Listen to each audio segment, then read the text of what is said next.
following program may contain strong language and brief nudity. But don't get your hopes up. After all, this is public access TV.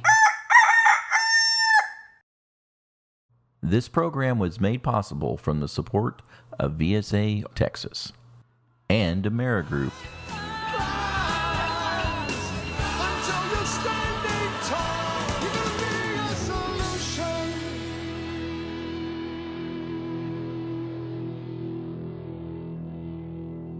Rise up, Amerigroup. What is our favorite TV show? Well, that's easy.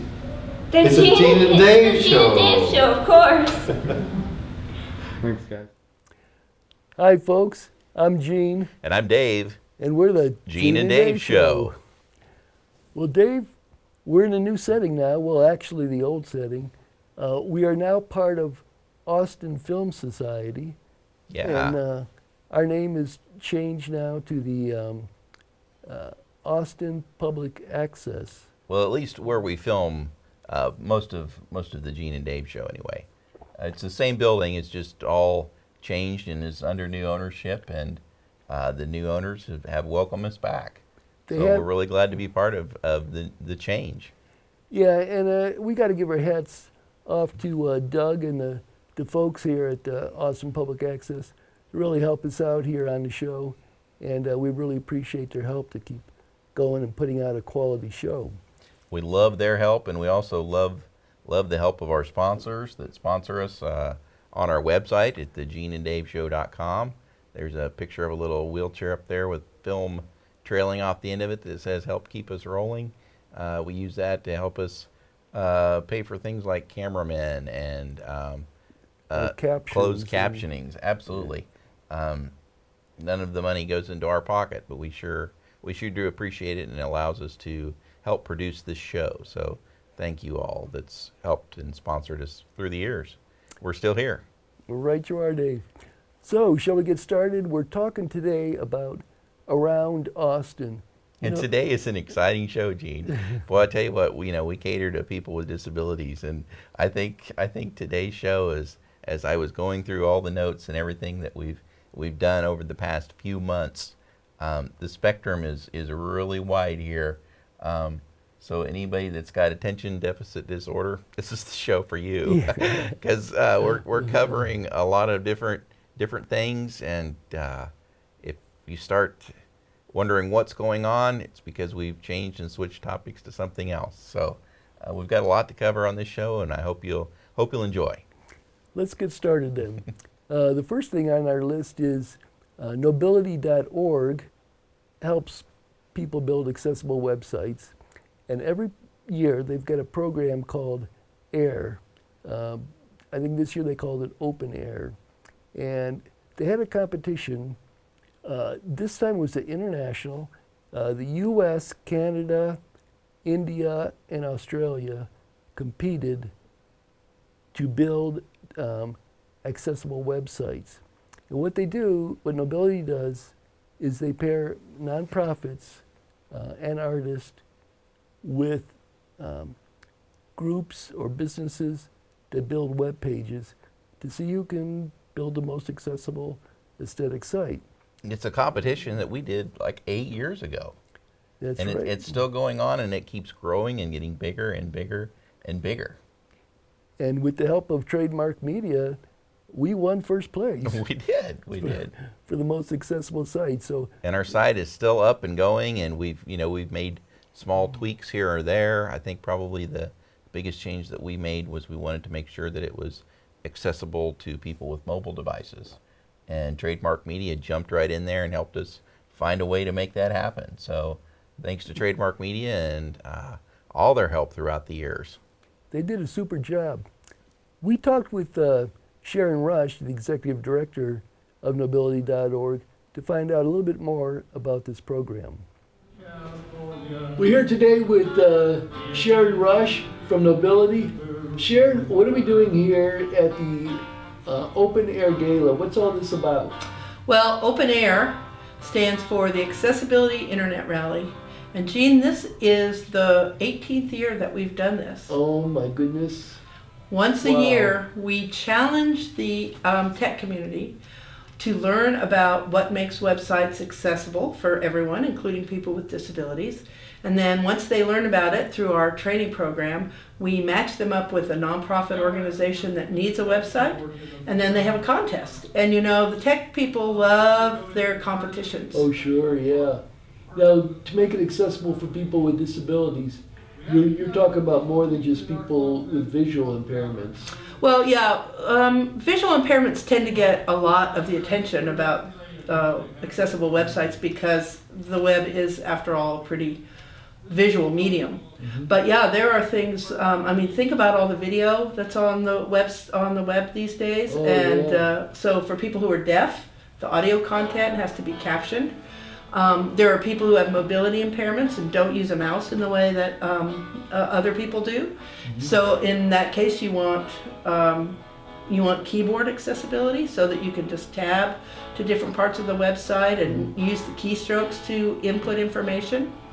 There are issues for people with low vision who need to expand the way the text appears. And a lot of times if you expand the text, things start to write on top of each other. But if you design accessibly, then that doesn't happen because the containers also resize, and then you can reflow the text and still be able to read it if it's expanded. Wow, there's so much that goes into that. Now, this year, and I heard perhaps last year, you did something you didn't do in the earlier years of AIR. You've gone international. So now there's competition, the US, Canada, India, Australia. Is that right? That's exactly Wow. right, Gene. We used to have, it's called the Accessibility Internet Rally, or AIR, and we would have AIR Austin, AIR Houston, AIR San Francisco. And in each of those cities, we'd do the competition, and we'd get a tech center and do like a 24-hour hackathon kind of thing. But a couple years ago, the program chair was a fellow named Rich Schwerdfeger, who is also the CTO of accessibility at the global IBM software group. So he's kind of a global thinker. And Rich said, you know, doing these little one-offs in city after city, that's probably not gonna really have the impact that accessibility needs to have to transform the web. And so he had this idea of, why don't we put the training and the challenge online and let people participate virtually.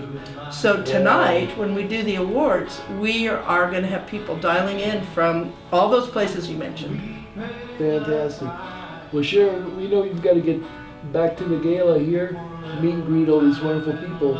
So congratulations on another successful open air, and thank you for all you do for the community. Well, thank you, Gene, and thanks for your great show. I watch it as often as you put one out there. I look at it. Ho ho ho. Christmas with Sharon. Yeah, Christmas with Sharon. We love that. That was her birthday, by the way, too. So that was a fun time.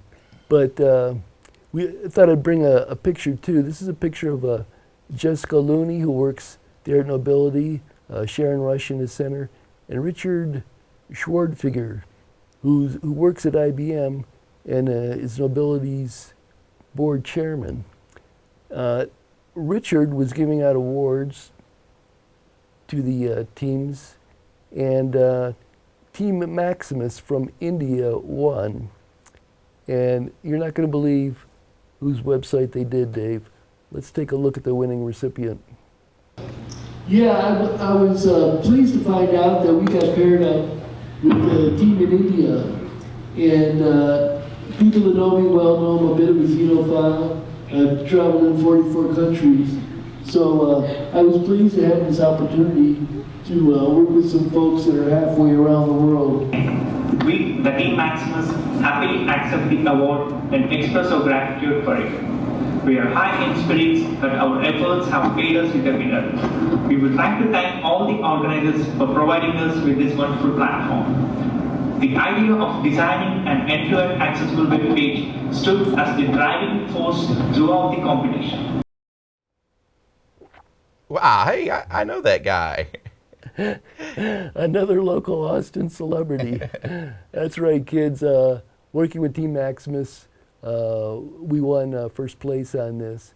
And the hardest thing to do was to decide what not to include in the web page, because there's so many different features on it. But they help build this frame, or wireframes they called it. They showed them to me. We talked about logos, and it just turned out to be a great site. So this is Team Maximus here. They're 10.5 hours time difference, so when we had to communicate by phone, we had to find... So you'd have to get up real early? Or I don't see that happening. No, they had to stay up real late. But if you want to get an accessible website or your organization, talk to Sharon Rush at Knowbility.org. Now there's another group in town, Dave, called Body Shift. Are you familiar with them? Yeah, we did a lot of their work, or it kind of started with some of the VSA stuff that we did, and we were performing on stage, and just kind of blossomed from there, and kind of like the Gene and Dave show, it broke off in a different direction, and a bunch of people went over and joined Body Shift, and yeah, it's really, really cool dance movements. Yeah, this is it's a group of dancers, both able-bodied and disabled, and talking to Olivia, or on her webpage, she says, it's based on the idea that we all move in interesting and compelling ways. Body Shift is an ongoing project in mixed ability dance, co-sponsored by Forklift Dance Works and VSA Texas. Forklift Dance Works, of course, with Allison Orr, and Allison has done some amazing projects. But we talked to Olivia and to get a little bit more information about Body Shift. My name is Olivia O'Hare, and I am here today as part of the Danceability certification course that our local mixed ability dance project, which is called Body Shift, we produced and hosted the Danceability certification here in Austin. And so today is the culminating event for that 4-week intensive training. So we've got 25 people who've come from all over the United States, also from Mexico, here to Austin to take part in this training. And today we're doing what we call an informant. So it's an informative performance where we show some of the skills that we've been working on in the teacher training and a more performance-oriented showing of what we do as improvisational dancers. Well, Body Shift, the local project, started about 6 years ago, and it is there's a group called Forklift Dance Works here in Austin, and there's also a group called VSA Texas, and those two groups came together to make a mixed ability dance project that now is called Body Shift. And the purpose of that program is to bring people of all abilities together to dance and have fun. And in an effort to expand this mixed ability dance community, we brought in Alito Alessi, who is the founder of the Danceability method, to train more people how to teach mixed ability dance, how to understand what it is, so that we would have more folks in town who are trained to also start teaching with us and get more people excited about being part of Body Shift and mixed ability dance in general.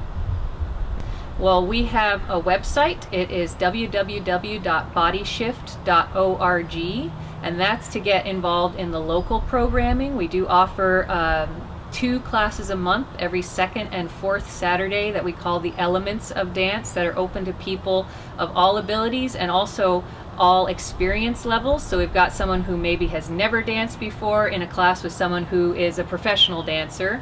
And because it's improvisation, everyone can come together and be challenged and learn new, unique ways of moving. If you're interested in learning more about danceability and the danceability method specifically, their website is www.danceability.com, and they have offer these programs in teacher certification all over the world. There's one happening in Vienna and in Eugene, Oregon this coming year, here in 2016. So that's really exciting as well. You can go here local, but also internationally. So Body Shift is the local project, and we have teachers from all different backgrounds: dance, theater, somatics, and recently we've started encouraging more people to use the danceability method of teaching. So danceability is a method that uses some fundamental principles, which are sensation, relationship, time, and design. So they're kind of the elements of what makes dance and choreography. And Alito Alessi has distilled those elements down to make them more accessible to a wider swath of people, and uses language that is more open, so it makes dance more accessible to more people. So that's why we've gotten really excited about incorporating more of the danceability method into our local classes and workshops that we teach around town. Now, is that Ollie? That's Ollie. Yeah, yeah. Okay. On her Facebook page, she says Olivia, but we all call her Ollie. If you want to contact Ollie to see how to get involved in Body Shift, go to Facebook and just look up Body Shift, 2 words. You know, Dave, I don't particularly like having to go to Facebook to get an account. You have to give up some privacy rights, and seems like they have access to all the information in the world about you. But sometimes if you want information on an organization, you got to go to Facebook. Now that's where you go, Facebook. Yep, that's the one. Dave, do you ever have problems finding an accessible parking spot? Oh my God, all the time. And I'll drive around the parking lot, round and round, waiting for the one wheelchair parking spot to open up, or the one or the 2 that they have in the parking lot that I can let the ramp down. I have room to let the ramp down on my van so that I can get out, and make sure that once I'm out, then when I come back out of the store, I can park back in there again and be able to let the ramp down. So that's the biggest advantage for me of having that disabled parking or that handicap parking spot, is that I can get my ramp down. But it seems like every time I try, somebody's in that one spot. And it always seems to be somebody without a disabled tag. Right. Or the placard hanging in their window. It's just, it's just the guy that wants to pull in there really quick and run in and get his 6-pack or his pack of smokes. He's just going to be in there for a minute. Right. And it turns out to be a long time, or even if it's just a minute, you're still waiting there looking for I'm doing someone to laps park. in the parking lot waiting for that spot yeah. to open up. I wish there was something we could do about that. Well, luck is with us, my friend, because the city of Austin is addressing that very issue. We spoke with Tanya Winters and Constable Carlos B. Lopez about a disabled parking enforcement program they've got going.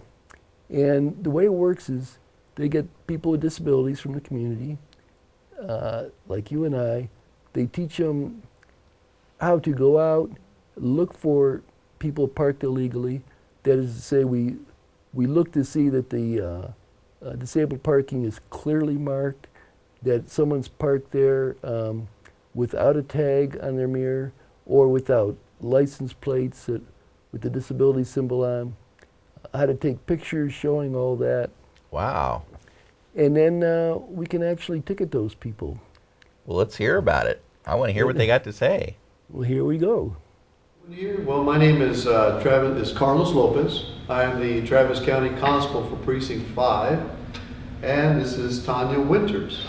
And we're here to talk today about the Disabled Parking Enforcement Program that Constable 5 has.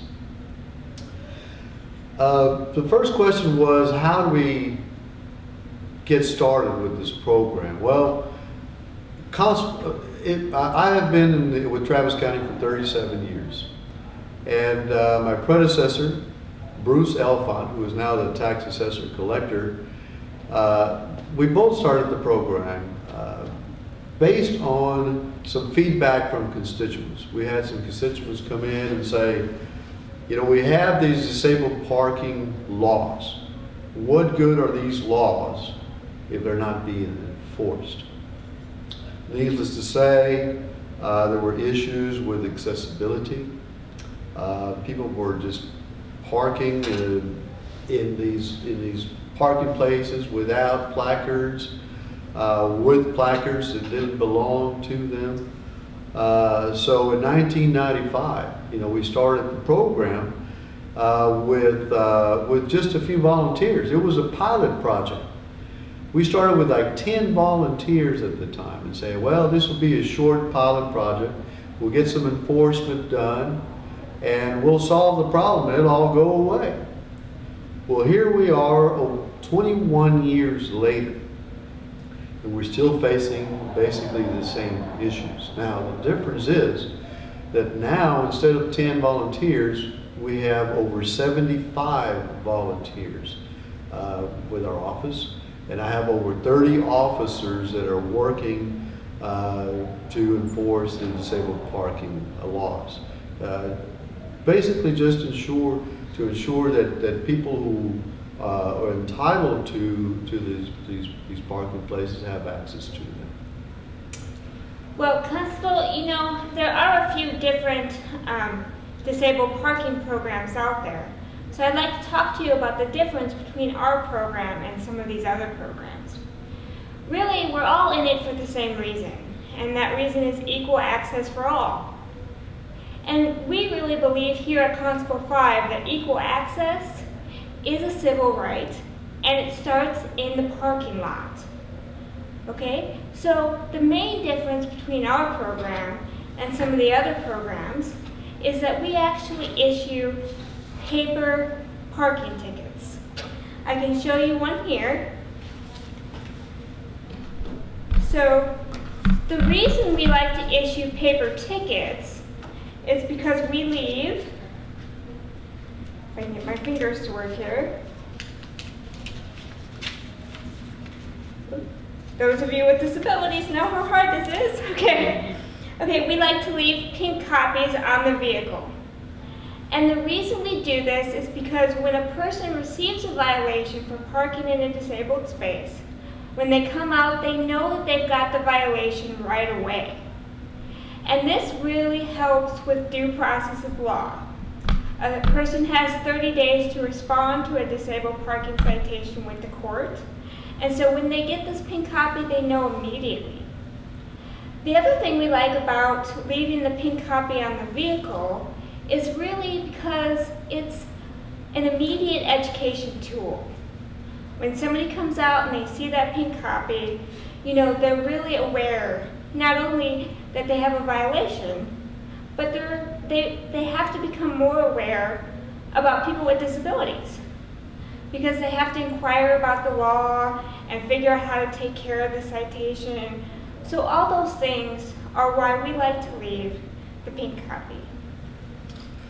Yeah, and if I may add to that, you know, there's going to be different variations of enforcement throughout Travis County. My hope is that all of the constables eventually will start enforcing the program. Will start their own program. I know Precinct 3 has started already, and it's okay. I mean, there's nothing wrong with having different variations of the enforcement, as long as there is enforcement. Now, what we hope to accomplish with this program is that eventually we'll have full compliance. You know, it's going to start with the, we need to start with a two-pronged program. First, you know, you got to have enforcement. I mean, what good is a law if it's not going to get enforced? But the second part of that is to increase awareness to the public. You know, why it's important for folks to have access. You know, for example, not just the disability community, but also our aging community. We live in the society of Central Texas. I mean, Austin is a great place to move to, but it's not a great place to grow old into. So we need to make it better for our seniors, for our disability community, and eventually I think the awareness will help with that. So it's going to be a two-pronged approach. Now, the awareness campaign. You know, we all know about the enforcement. The enforcement is a little tricky because our volunteers can write a ticket to an unoccupied vehicle, but they cannot approach an individual or a vehicle that's occupied. That's where law enforcement comes in. You have to be a law enforcement officer to be able to approach and confirm that the placard belongs to that individual. If it doesn't belong to that individual, we're going to cite them, and we're going to seize that placard as well. And it's a $500 fine, starting at $500. You know, so you go up even higher. Now, the awareness campaign is in early stages, like I say. You know, it's going to include a multi-pronged approach. You know, using media. We're going to use print materials. We're going to do PSAs. We have a lot in mind. But again, I think we're starting. We're going to kick it off real soon, and hopefully we'll get another interview once we get it launched and tell you how successful that program is going. Now, as far as folks that want to participate in the program, we have volunteers that hear about this and they say, what can I do? I have always wanted to write a ticket to someone that is driving me crazy because they're parking at this parking place. What can I do? So they can volunteer with my office, and we'll give them a training. It consists of a 4-hour training. We'll give them an ID, we'll give them a ticket book, and they can go to work. But they can contact us at our website for more information, www.constable5.com. That's constable5.com. Or they can call me, they can call Tanya, they can call our office at 512-854-9100 and ask for the Disabled Parking Enforcement Program. To volunteer, you have to be a U.S. citizen, you cannot have a felony conviction, a misdemeanor, Class B misdemeanor or above, and you have to complete the 4-hour training. Yeah, and just let me steer back to the reason we need more awareness and the reason we need more education. I just want to, really let people know that if we're going to have an impact, not only with the number of violations we have, but if we're really going to create social change, it's really important that we give people an idea of what it's like to live with a disability, and all of the things that go along with this. It's more than just finding a parking space that's close to the door. A lot of times people with disabilities, that space means that they have the energy to go home and take care of their families, or they have more energy to go out with their friends, and part of this educational campaign, I really want to focus on, some of the other best practices. We all know the laws, we know we shouldn't park there, but there are some other best practices to be aware of, such as what is a van accessible space, and why do some signs have the words van accessible underneath them? Well, it's really there, for vehicles that have lifts. So if you're in a parking lot and you've got a choice between disabled spaces and you don't have a lift, you're going to want to choose that space that's not van accessible. We want to give a lot more education around what is blocking and what is that access aisle, because I really think people need to know why people with disabilities need to park there, why they need to use it. There's so many different lift vehicles that people can choose from nowadays.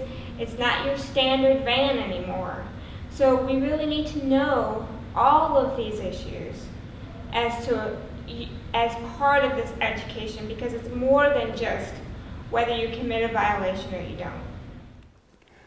Dave, I was so impressed with the program, I signed up to be a volunteer. Oh, wow. Yeah, Tanya came over, she trained me. I Cool. took the test, and now I've got a badge. that makes it official. Oh yeah, I see it right down here. Hey, look at this. Sheriff Gene. There you go. There's a new sheriff in town, kids. So if you're parking illegally, watch out. I'm going to have my ticket book handy, and you're going to get a ticket. Man, that's great. That is an awesome program. And if you want to get more information about the program, you can contact Tanya. Her phone number is 512-854-9100, extension 35047. She'll be happy to get you involved. She helped me a lot, trained me, so we need to get more volunteers out Gene, there. do they have a website you can go to get some more information? Why, Dave, indeed they do. They can go to www.constable5, that's the number 5, the Arabic number 5, .com. And of course you see it right there on our webpage. So, or see it there on the screen. And of course you get more information on our webpage about that. But And this works anywhere in Austin? anywhere in Austin, you bet. Okay. Yep, doesn't matter what district you're in, it'll work anywhere here. So word to the wise. If you don't have a handicap license plate or placard that you can hang in your mirror, don't park there, because Gene will find you. That's right. If it's expired or if you forgot to put it up on the mirror, you'll get a ticket. You know, Dave, we're talking today about things around Austin, events around Austin, and our good buddy Jeff Moyer was in town recently. He's been in Austin a number of times. Jeff has been involved in civil rights for many, many years. So I asked him what his most memorable times were in terms of civil rights. And so here's the first one Jeff mentioned. Yes, I'll give you two quick ones. One was sitting on the lawn of the White House just before the ADA was signed, considering that I was there at the home of Lincoln and Franklin Roosevelt, where so much civil rights history had occurred, and how 13 years before the 504 demonstration we had been acting out civil disobedience, as people had throughout civil rights history, and yet we staged the longest occupation of federal property to get the 504 regulations signed. So the bracket of ADA and 504 was one.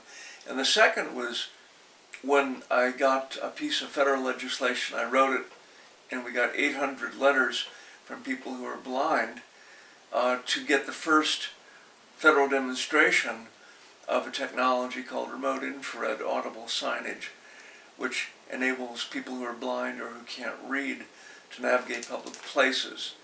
And to think that the ADA ensured civil rights for people in chairs or who were deaf, but it took us getting the old-fashioned piece of an amendment to a larger bill, the highway bill, to get that first demonstration. And had it not been for the Republicans blocking the highway bill in 2010, we would have had the second piece of legislation where we would have had talking signs throughout Washington, D.C., making it the first accessible city for everybody in the world. And now that you think about it, I mean, yeah, on the lawn of the White House, where Lincoln had been, where Roosevelt had been, you know, people that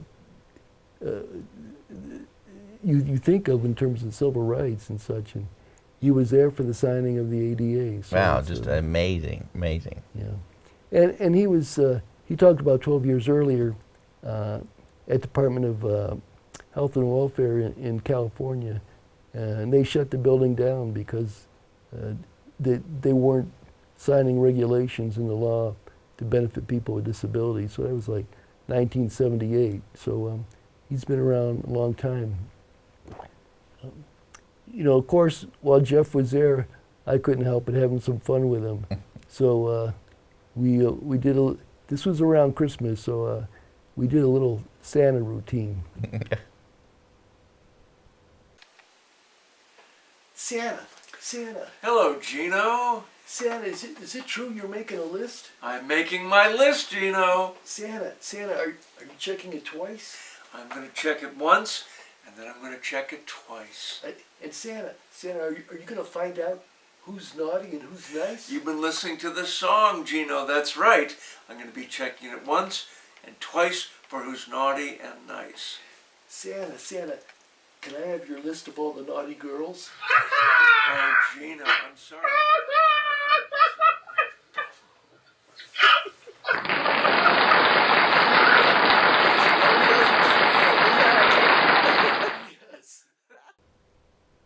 Oh, Gene, God, can't believe you. That's the kind of guy. Well, you know the way I am, Dave. You should believe that. But also, Jeff has been working on a CD, Peace, Sweet Peace. And let's see, do we have I have that? a copy of that right here in the magic table. Well, you've got a copy of everything, haven't you? That's right. You came prepared. Yeah, Jeff just finished a CD called Peace, Sweet Peace. And he's been promoting this to hospice programs. And he's played concerts at so many, to hundreds of people, thousands of people, really. And they really appreciate the sound, the music. It's got some wonderful lyrics in there. If you want to get a copy of Sweet Peace, Sweet Peace, Sweet Peace. There you go, Dave. Thank you. You can go to jeffmoyer.com, or it's available on iTunes. So you might want to check that out.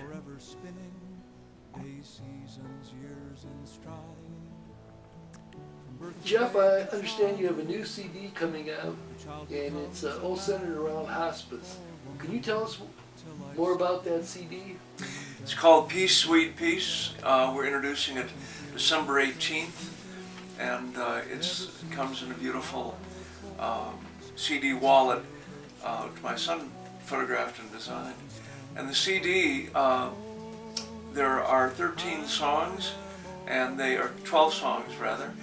I've been passing this CD out without the additional orchestration that was added by a very talented musician friend who arranged for piano, violin, and viola. But the basic CD, guitar and vocal, I handed out 1,500 copies during my 13 years of 300 hospice concerts at a large hospice in Cleveland. I've been doing disability rights music for years, and but I've also been writing spiritual music. And this is not just for people who are facing the end of life, but anybody who's dealing with any loss, and or who's grieving, who's healing from someone else's loss. So it's been accepted by people of all faiths, and it's helped individuals and families overcome fear and anger and the terrible sorrow that comes with death. And how can someone find this CD? It can be downloaded from my website, jeffmoyer.com. It'll be on iTunes shortly, and you can also get copies through my website, jeffmoyer.com. We also talked with some folks at ADAPT. You know, they do so much around town in terms of accessibility, advocacy, getting people out of nursing homes. And we featured them in several previous shows. We've had different interviews with Bob, and just a really great organization that if you want to get something done. Also, we've had Jennifer in here. Those people down there, David, Whitty, everybody down there in the office, boy, they really know how to get stuff done. Yeah, David Whitty does the Access Club Tuesdays at 12:30 down there at 1640 East 2nd Street. And they're always coming up with some kind of project to work on. They're always meeting with city or state officials, always educating the legislators to let them know our needs. They went through a list of accomplishments at this one meeting I went to, and they also talked about their national actions, going to whether it's Washington, D.C. or some other state, and where thousands of people will come together to work on a single program. They also launched the ADAPT online museum at www.adaptmuseum.net. It's worth taking a look at to see how far ADAPT has come. They did a number of events this past year. Remember that Rolling Freedom Bus?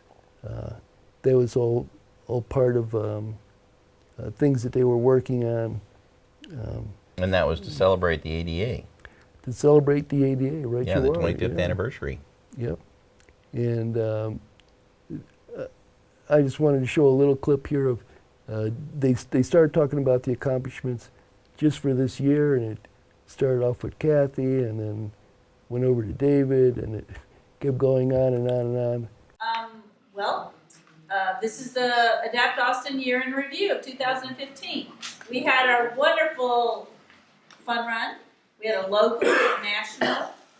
We also had group hosting, national action. We had the spring action, of course, in DC, and then we had a wonderful fall action in Utah. We also had to go to court to follow up from the wonderful governor's action.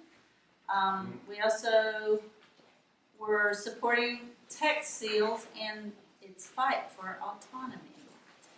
And Texas Center for Independent. exactly, yes.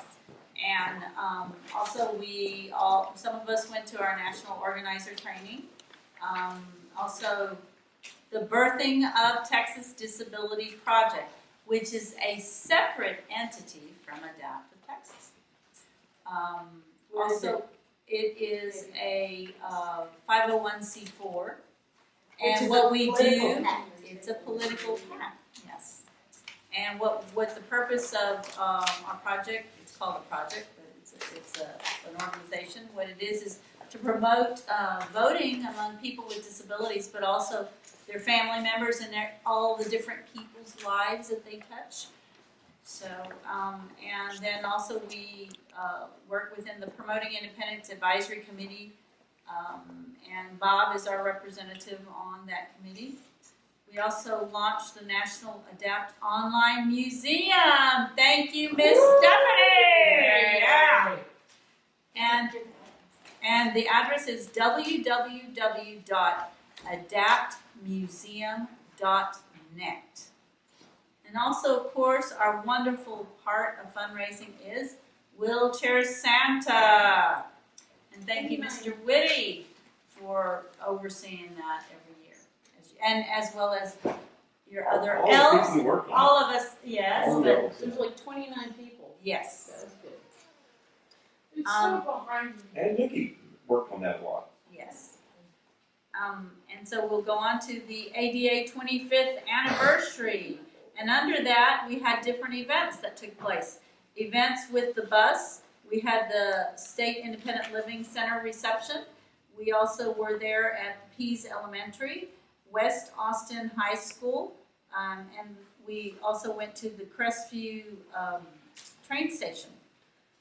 Also, we had the Texas Trailblazers at the Bob Bullock Museum. That was awesome. We also did the Urgente Presencias at Texas State University. It was the Latinos and the ADA. We also did the ADA Celebration and Awards with ARSOL, Austin Resource Center for Independent Living. We also have been doing a lot of work in supporting National Adapt.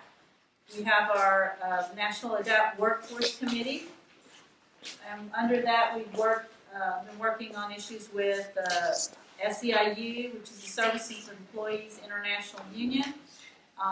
We also have been working with the Department of Justice and the Center for Medicaid and Medicare Services. We also have National Fundraising Committee, the National Youth Summit, and the National working on our piece of legislation that went from the Community Integration Act to the Disability Integration Act Committee. And that legislation has been introduced. Absolutely, and it is SB 2427. Awesome. So I will turn to the next page, and I will turn it over to someone else to read. I'll read it. Okay. You say someone else, you didn't say who? Well, I will allow David. I will ask David to read that. I'll go through the first half. Thank you. We worked on the city with the city of Austin sidewalk master plan budget from $9 million. The city on funding grants for tech stops, North Lamar improvements. The city parks department regarding their master plan and $10 million worth of improvements. And you heard earlier that they're moving forward with that, getting more input from the community because of that. Worked to testify at the city regarding Uber, Lyft, and Yellow Cab. Worked on transportation at the Capitol. Helped defeat the transportation network company, basically the Uber bill. But I don't think it's done. They're going to come back, is what I'm saying. Worked with the Parks Trail Foundation to build accessible trails and defended the disability ordinance at the city of Austin. Supported Austin's source of income ordinance at the state capitol. I hope that comes back around again because I think it's a real good thing. Worked to improve the city's housing plan, which doesn't include people with disabilities. Worked and provided input to the city's annual housing plan public meetings. Worked on the Travis County bond election for the new courthouse and access improvements. Spoke for pedestrian access at TxDOT's I-35 mobility meetings. That was great. They had 2 steps to get into the meeting. Yeah. They didn't have directions to where the accessible. Yeah, the accessible entrance was around back and it was locked. Held an action at the city of Belleville to support sidewalks and access. Participated in the national organizer training that was on earlier, Kathy spoke about. Held regular meetings with Capital Metro staff, the Capital Metro dudes, if y'all come to Chiefs Access Club. Talked to Capital Metro about proposed service changes and evaluated their new buses that they purchased for UT shuttle services. 40 buses for that, and they solicited our input. They wanted to know what access improvements they could make on the buses, and I think they did make some of those changes. Went to Capital Metro board meetings and regarding budget deadlines, and did a Greyhound test action on San Marcos. We also worked on carts and. Okay, so that's it. Oh, wait, and celebrate. You forgot the food truck. Well, I mentioned the food truck. I didn't say the word food truck. The national organizer training that we did with the food truck accessibility. It's on the piece of paper you have. So, who wants to read the second half, the lawsuits?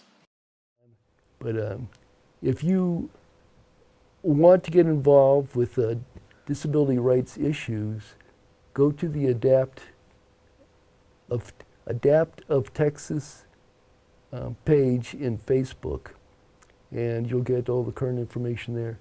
They have a website, but the Facebook page is the most current, and yeah. You can also sign up and become a friend to that site so that you like that, and you'll also get updates, and you'll find out where Adapt is going to be, what they're doing, and go join in on the fun. Speaking of joining in on the fun, they've got a what is it called now? It's called the Fun Run. That's it. Fun Run coming up April 2nd. Now with the Fun Run, people sign up to run so many laps. They get sponsors to pay them so much per lap or for the whole event. Wait a minute. This is Adapt, right? Where Adapt. Most of the people are fighting for accessibility and most commonly probably wheelchair users. So wheelchair users are going to run? Well, Some are going to roll. Oh, and some- okay. All right. Some are going to do whatever they can to get around this track. And they're trying to raise money for transportation, in part to go to these national actions, but also to keep the ADAPT office lights on and pay for general office supplies, communications. So if you'd like to make a donation to ADAPT, if you'd like to sponsor someone, check out the ADAPT Fun Run. And Bob's got a few words for us on that. Bob, tell us about the ADAPT Fun Run. Yeah, my name's Bob Kafka. I'm co-coordinator with Ron Cranston for the Adaptive Texas Fun Run for Disability Right. The Fun Run isn't a race, it's an event where people go around a quarter-mile track as many times as they can in 1 hour. We have music, there's food. It's a really great event, fun, but it's also a great fundraiser. We have an online registration where people get their own what's called personal link, which they then can send out to their email address or paste it on their Facebook or Twitter. And people can choose to support you, your run, or they can just delete it. It's an easy, fun way of raising funds, and by just spending about an hour and then coming out to the event, which is April 2nd at Yellow Jacket Stadium, which is on 11th and Rosewood, then you can really help. It not only supports Adaptive Texas, if you're a legitimate group and want to participate, your organization can also be an organization that can raise money, and we will split the dollars 50-50. We will do all the work, we do all the electronic billing. It really is the simplest way. I know small groups have a difficult time raising money. This is so much easier and much more productive than bake sales, garage sales, and other activities that most groups try. Bob, where can people go to get more information? If they want information or they want someone to do a presentation to their group, they can contact me, Bob Kafka, at 512-442-0252, which is the ADAPT office, or they can get me directly at my cell phone, 512-431-4085. And if you want to look to see what the website looks like, the Fun Run website where you would register is www.adaptfunrun.net. And really would appreciate your support. Please, it's a great way to raise money, and it helps us and it helps your organization. Thanks, Bob. It's hard to find a few things that Bob doesn't have a few words on. That's right. He knows it all, it seems like, and he'll tell you about it. So, Gene, are we going to enter the Gene and Dave show in the Fun Run this year? Dave? How many laps can you go? I'll tell you what. I know I can do 10. You know that you can do 10? Yeah. Are you going to join me? I'll raise you one. I'll do 13 because that's my lucky number. Wow. All right, folks. I'm going to charge my battery, and I will do more laps than Gene. If you want your picture taken with Austin celebrities, Gene and Dave, show up April 2nd at the ADAPT Fun Run. And as you just heard from Bob, he's giving you the information where it's going to be at. And we'll keep you posted too, have more information on our website in terms of the location and time and such. And again, look at ADAPT of Texas on Facebook. You know, Dave, with the music that Jeff put out and the body shift, the dancing, Olivia. Man, we've covered a lot in one show. We really have. I'm tired. And there's so much more. I mean, we didn't have time to mention all the things that CTD has done and all the other programs. VSA around town, who is one of our sponsors. Sorry, VSA. But we were inspired by Body Shift, and We were able to, with our new big budget, we were able to hire the Gene and Dave Show dancers. Yeah, this is at South by Southwest 2015 last year. The Gene and Dave Show dancers. Yeah, do we have a clip of them again? I think we do have a clip. Okay, well let's watch the Gene and Dave Show dancers again. Press the dance button. Shake your stuff.